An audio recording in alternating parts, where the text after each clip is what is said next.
Hey, welcome to my YouTube channel. If you're new here, I am Eleanor. If you're not new here, I'm still Eleanor. But I just recently made this YouTube channel because I wanted a way to help kind of keep myself accountable for personal projects and just kind of fun stuff that I want to do and kind of have a hard time like doing on my own. So I thought YouTube would be a way for me to kind of pursue those and I guess kind of share my process and also be able to way to document them. So that being said, I recently have been working on a project and I think I'm finished. I'm kind of at a point where I'm like, it feels like it's done, but I might eventually add some changes here and there. But I've been working on this painting and I just wanted to show my process and I didn't film the entire process, but I wanted to show like start to finish like what a painting in acrylic is like for me. And yeah, I might pop in here and there with some voiceover just to kind of share my process and like what I was thinking during the process, and maybe a little bit about why I did this illustration. So I hope you stick around and enjoy.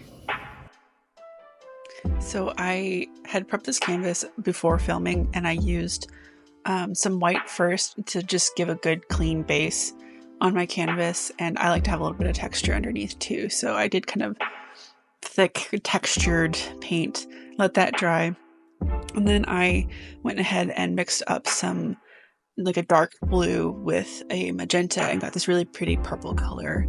I then worked in really thin layers and eventually kind of built up this really nice gradient that I had in the background of the painting. And as you can see, I started with the red sections because I wanted to work kind of from the back coming to the front.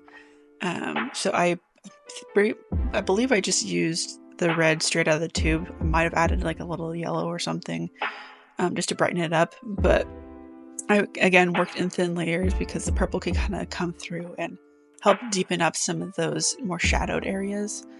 And then just kind of worked my way into like smaller sections. I might have added like a little bit of yellow and maybe a little bit of white just to kind of help brighten up kind of the more lit areas of the red sections. And originally in my thumbnails, I actually had fewer red spots, but as I was doing the two big red spots, it just felt like it was missing something, so I ended up adding a few more than I had originally planned, but I figured that I can always just paint over it if it doesn't look good. And so I worked in these kind of rough shapes because I knew that eventually I was going to be layering the gray part over it because I wanted it to look kind of like stone that would be kind of encapsulated around the heart. The gray will also kind of help me clean up any of the areas of the red that I don't want.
So after I finally finished the red sections, I started blocking in the gray section that was going to be looking like stone.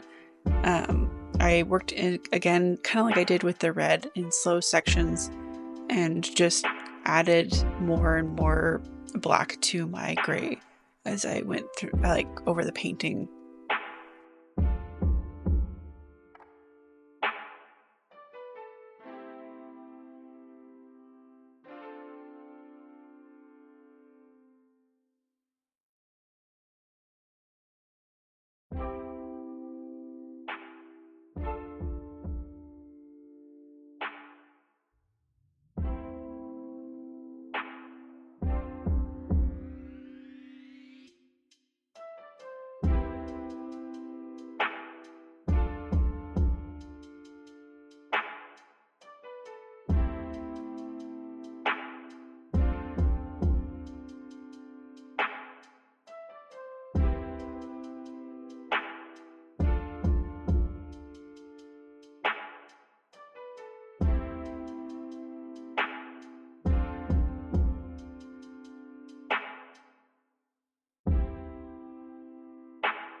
So here I started blocking in the shadows I just added a little bit of black to the original gray that I had used for the whole thing.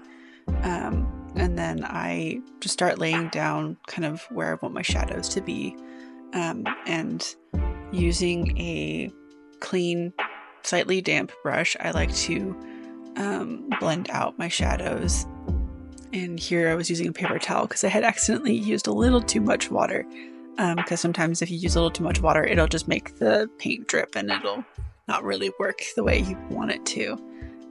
So then I went back to just kind of blending out the other areas that I had done.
So here's where I started adding some deeper shadows. I like to do some straight black with just like a little bit of water and then blend it out with a kind of fluffy, slightly damp brush. And then it helps me get some of those deeper shadows that I might not be able to get if I had the gray with just a lot of black in it. So then I kind of just keep repeating that process until I'm happy with the shadows. I also use that for some of the details of the stone heart. And it's a great way too to add shadows to like pretty much any color. So I also used it a little bit in the red areas.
So here's where I added the highlights to the red sections, and I think a little bit to the gray sections. So I did the same technique as I do with the black for deepening the shadows. I just mix some white with some water and then kind of keep going over it until I get the lightness that I want.